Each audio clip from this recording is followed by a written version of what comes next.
Oh, say, can you see by the dawn's early light what so proudly we hailed at the twilight's last gleaming, whose broad stripes and bright stars through the perilous fight o'er the ramparts we watched were so gallantly streaming, and the rocket's red glare, the bombs bursting in air, gave proof through the night that our flag was still there. Oh, say does that star-spangled banner yet wave? Okay, but you know, okay, but look, in America you have the biggest land of the free Go to Jakarta and look at the actual homeless that haven't seen a fucking dollar in how long? When was the last time they saw a riot? When no.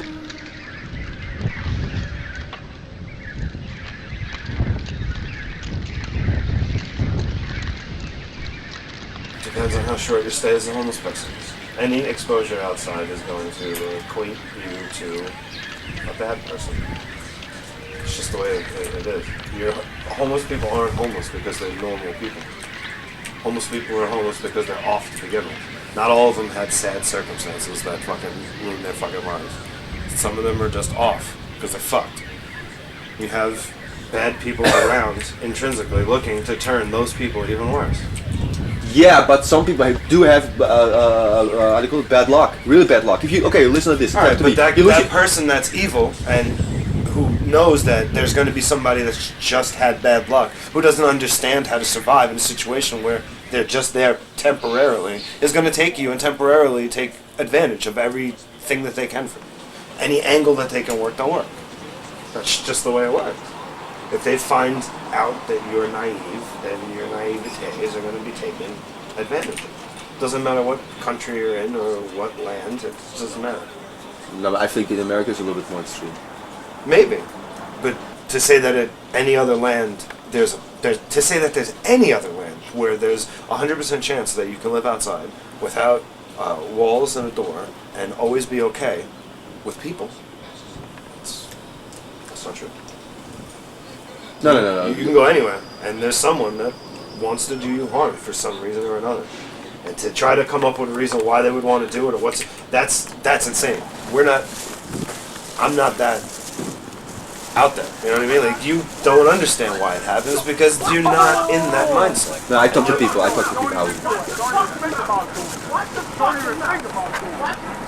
Don't even think about doing it. Hit him if you want to. I dare you. Dare you. Hit him again. Like I said, I dare you. I dare you. You got it. He's talking good. I'm talking to you, I thought helping you. I helped you. I pulled him up with you.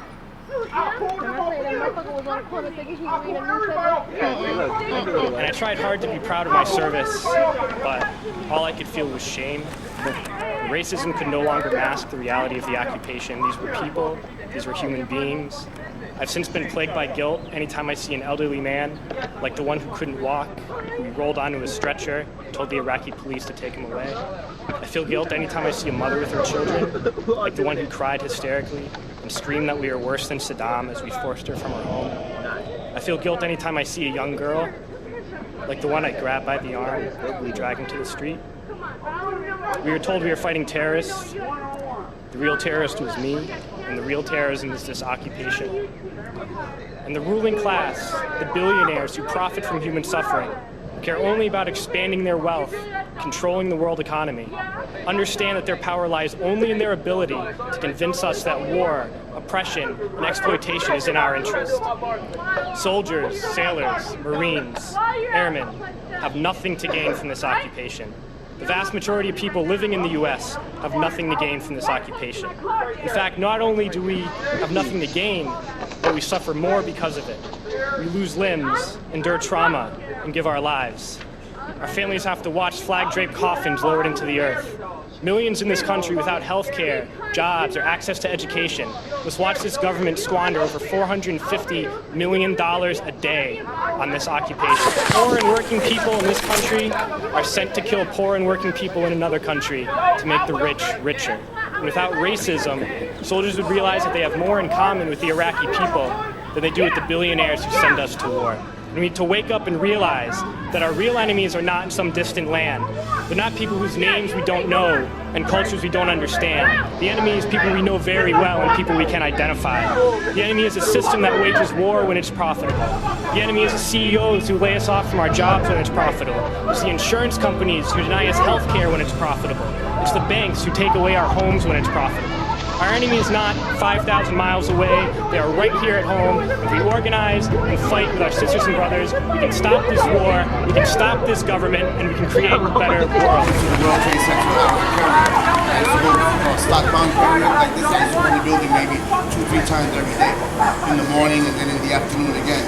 Until 4:30, whenever the stock market closes. So then you got a special ID. A courier has a bonded courier has a special ID. But then when this thing happened, you have to have that, and then you have to have another ID that from the New York Police Department saying that your background check and all this. Sad. I know a guy that got killed there who used to be in the messenger service. They were in the sub level, three levels down, never made it out. They never even found his body. Just like they know that he was there. Nothing. Yeah. Totally disintegrated. There's no sign of human life.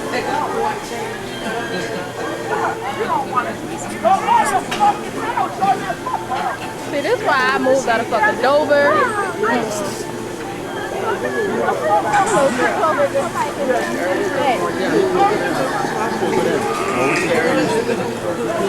Hell's Kitchen, right here, very close, yeah. And as a child, I lived in the South Bronx also. But mainly here in Hell's Kitchen. That changed a lot, right? Completely, 1,000% changed. They have fancy skyscrapers now. A lot of gay bars, different. I mean, that's completely 100% different than it was.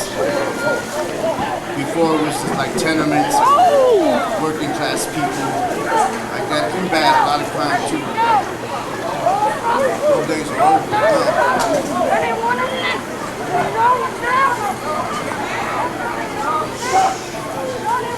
Yep, I moved my kids out of here back in '96. Could have taken me.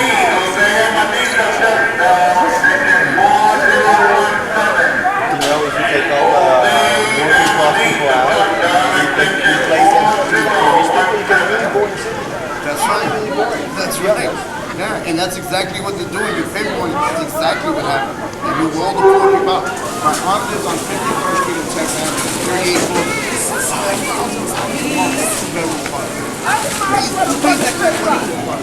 You have to be well off, right? You pay $60,000 a year to rent it.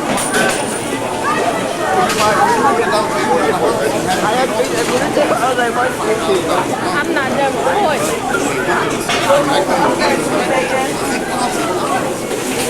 In Virginia, with $2,000, you'd be living in a tremendous, wonderful home.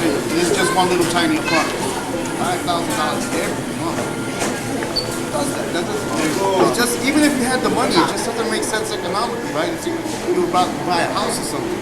Just Yes, we sit in the house to find out the dog until you 5 days and you got that mortgage. The banks don't get mortgages like that anymore. So they say well off. Side friends make maybe say 80,000 after tax, yeah? Now he put it for that same house he rented for 4,000, but that's about 1.9 million. So the bank will give you that. That's right. But you have to rent it to make it happen. And then, in the outer boroughs, to get something cheap, you have to go to the outer boroughs or some of the neighborhoods that are real bad. Like crime and drugs. I'm not going to live around that. I guess that's why we moved from here. The final decision was when a police officer was shot down the block from where I used to live at. My kids were little. And that was, we were planning on moving. Were you near Chattanooga? I'm a little ignorant to the geography. I know Tallahassee's off to the western side. I went southwest, yes, close by. Yeah, you were close to Chattanooga? I heard that Chattanooga has a really big problem. Mexicans, El Salvadorians, big gangs, not little gangs. Mexican mafia, MS-13. I met some Hondurans. That's, I don't know what gang they run, but they run the ones with the tattoo on their head. SD something. But listen, man, these rednecks don't like Europeans, I know that. They don't like anyone. You gotta understand. They feel they had the whole state. Now they think it's the end of the fucking world. They don't understand that it's not the end of the fucking world. People can move in on next to you, but it's not gonna take away your wife. Like, they don't get that. They think that if there's more diversity, that's gonna wash away, that's gonna whitewash. Ironic that they think, but they know, they watched it firsthand when they came in and gentrified neighborhoods and watched other people's cultures get destroyed. We're next up on the block. They understand cyclical development, what's gonna happen. Yeah, I felt that everywhere. You're still in the heart of the South. I hanged one more with the homeless people who were, you know, Fucking hate America. all of them. Get the fuck out of it. Get the fuck out of it. You can easily get your ass up north. Nigga, they sneak into this country all the time to work. My family No, they were sneaks into this American blacks. country. I think Get really the fuck out, go to Canada. 4th century ago. Go to Canada. The homeless were tough. No, it's not. There's homeless people from New York that every time it gets cold up here, get on the fucking bus, go down south. They become Florida bums. There's a documentary about it. How there's a big camp of them. They all live down to fucking West Tampa, West Palm Beach, sometimes even the fucking Louisiana. Move back up and it starts to get fucking warm up here. You're homeless. There's no home. You're a hobo. The problem is that they like the money. You better They move. I told him also. You know what? You're really right. Because I told him also. Why don't you go up south? At least it's warmer, you know. Because they don't get as much money as you get down south. I don't know. Use that. You think all of them? You think all of them get money? I don't think so, though. I bet you a higher percentage than ours.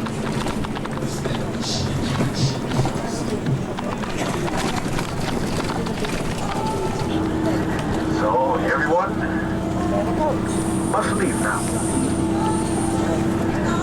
But before you do, be sure to check around your seat and the overhead compartment for all personal belongings. Also, don't forget your luggage now underneath. But at this time, please remain seated until the show. Department gate number 3. So I said to you, okay, no, I believe actually it's good, and then you replied. What you replied to think. Oh yeah, you don't even have to say the same thing, you can say something else. Basically with the distraction of how it is for people you think on living on the streets. You know, you said that you become a bitch and in the end you will be, you know, like that, the whole... That ticket is your 3:35 departure. Gate 9.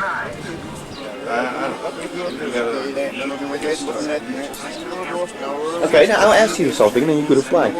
I actually think that, for example, in some places, you will get by, you don't have to worry that much. As a homeless person. Because they'll leave you alone.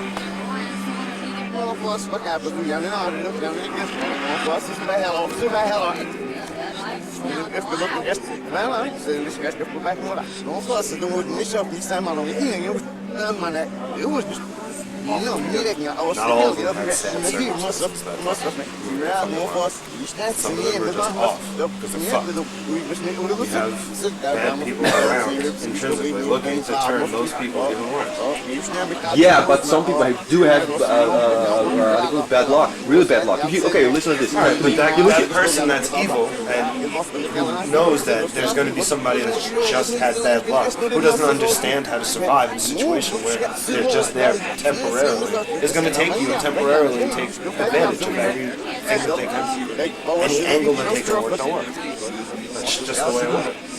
If they find out that you're nice, it doesn't matter what country you're in. I think in America it's a little bit more strong. Maybe, but to say that in any other land, there's any other land where there's 100% chance that you can live outside without walls and a door and always be okay. No.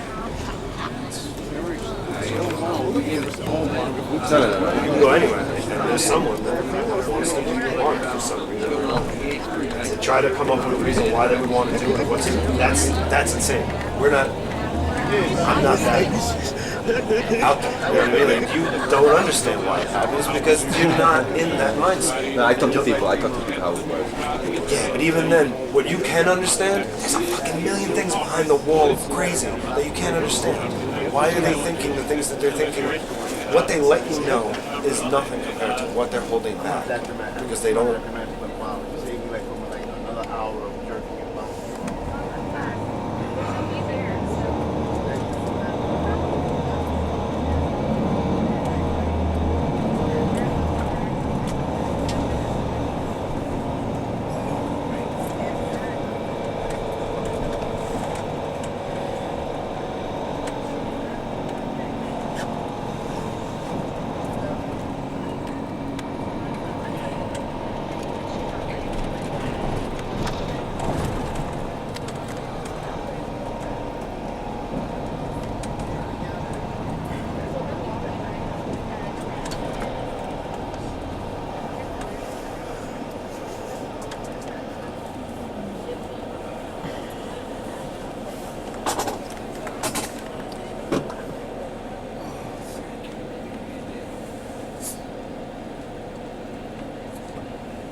Ramos in D.C. This is Union Station, bus stop for Washington. Next stop for this bus is going to be Springfield, Virginia, then Woodbridge, Virginia, Fredericksburg, then Charlottesville. Connection in Charlottesville for Lynchburg, Roanoke, Knoxville, Nashville, Memphis.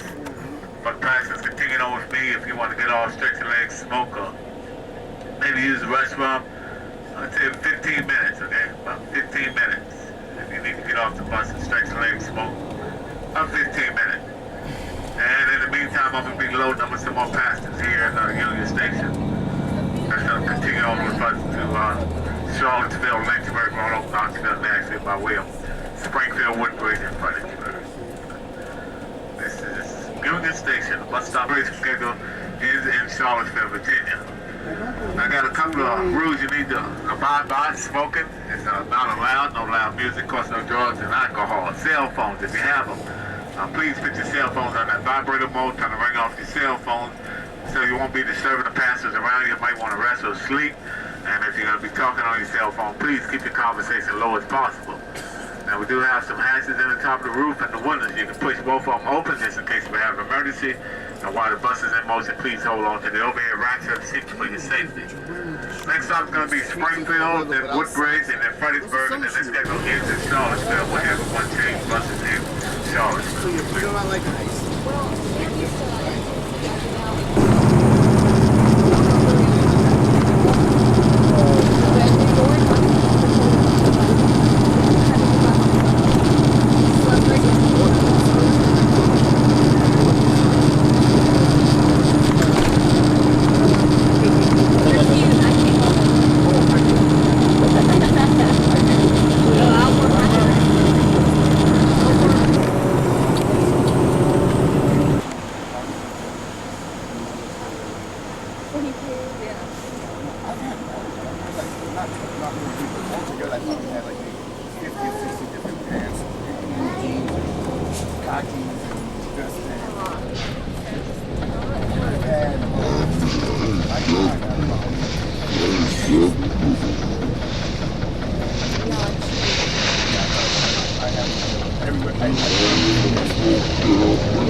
Sell my house, and I'll have. It's not like you don't become homeless because you become homeless because you don't have any idea how to fucking survive.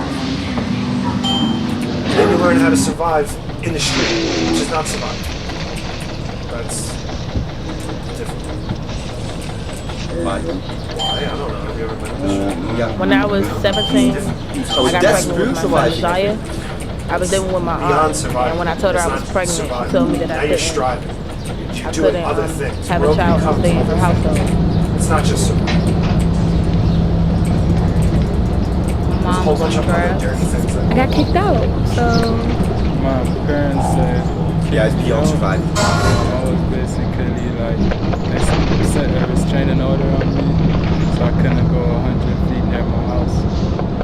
And like... Some days I had to stay out the streets all night. Most of the time it isn't the youth's fault, the position they're put in. Like, I was an excellent kid. I went to school every day and I got good grades, excellent grades. I participated, I volunteered. But I still had a messed up life. Harrison, Arkansas is attracting quite a bit of attention. The Ku Klux Klan sponsors the ad when the Oxford got concerned about the image of a town long associated with white supremacy. And passing through Harrison along Highway 65, he this put me out like might catch your eye. No it features a white girl and the words, quote, "It's not racist to love your people." An ad for white pride radio. Hallway, you know, like the whole night. The toughest thing about being homeless is I don't see it as being any kind of a racist when your friends sign. say joy, I'm like, what does dying really mean? The messages. And I and white people practically are right to live be in proud this of who they fantasy are. world at school Everybody else has a right to be there's proud, no and way I I'll don't tell my deny friends, that. my teachers, Thomas Robb is the director or of the Ku anyone Klux that I Klan, interact which is with. sponsoring That's the pretty billboard. embarrassing for me He when says someone the asks message me is clear. who you go home with. nice, loving I'm going to community. Fifth and Love say I lives go here home in to my Harrison. uncle. Every I'm driver not going to traveling tell them where I'm northbound really along this going section of because Highway 65 can see the it takes billboard a behind video and the sheer number of eyeballs that can potentially not attract just has your some pride, people concerned. not just, you know, your energy at the moment, but it takes The new ad comes away just months your after this energy, controversial period, billboard that stirred that nationwide controversy was don't removed. have a Mayor support Jeff system Crockett says at this home. time around, The the hardest part message is more direct. not knowing where you're going to go. And if we just keep quiet, Like the and next let day, him do the not speaking, knowing like it looks what's like your next we're all like step, like we're not. where you want to Harrison's be. not like that You at all. know? Crockett believes you're billboards like going this to have the someone else's potential house to or drive you're going people to away a from little Harrison. area hurting in the local bush economy, or wherever it and is its that you're going to go association to crash the at for the KKK night. You have only to brings deal with people everyone back else's to the issues, bygone and it's a days of spontaneous racism in the environment, town. and you I never would know hope what's that more going to people would stand up happen, and say, and that gives you a this isn't really us. We're not all dreadful about stress. this. And it's And that like was when our I'm at Linda Ong school, reporting their I try letters not to comparing think about Ferguson, it, but when Missouri to that bell Harrison, rings Arkansas and I were know my also activities distributed are all in the over, town I'm around like, Christmas. what am I about to Rob walk says he into? had nothing to I do don't with the know. flyers, I'll but find out when doesn't I get contest there. the Another message. developing story right Sometime now. I don't eat Amazing video. It's just every day. newly released. The surveillance Sometime video showing the night a man was shot I don't at really this eat. Fort Myers Like, Waffle House before he died in a crash on the way to the hospital. That's right. It happened in January, and authorities have Basically, decided not to charge I the only eat shooter. In this video you're about to one see meal might per day. explain why. Katie Jones spending I only can hours eat earlier today piecing breakfast together what sometimes, or happens maybe in this even lunch, video but I always moment by get dinner. moment. I knew a few people that they end up on the streets and they end up on turn to violence because they didn't know what to do. They're just trying to make a quick buck to have a shelter over their head. If you out in the street, you're gonna get in trouble. Like, you have nowhere to go, you're gonna go and do something stupid. Selling drugs and fighting. And if you sleeping on the street, you gotta worry about somebody stealing your stuff. And it's just a lot of girls, prostitutes, just unnecessary stuff that can be involved if they had somewhere to go. Approaching Jorge Hernandez and then shakes his Sometimes hand. it puts Black fear then tried to because do the when same you're with out there, you Williams, and could you be can like see in the he has wrong his hands area, crossed and shakes and then his it's head no. like Robert Black people then start punches trying Williams to in pick the on you face. and try Williams to backs up and shows his gun. try to do Seconds a lot later, of, like, Dakota a lot of Fields stuff runs back gang into the members restaurant, do. They'll come charges at at you. Williams, and then Williams pulls the trigger. Fields was shot 3 times. He and his friends then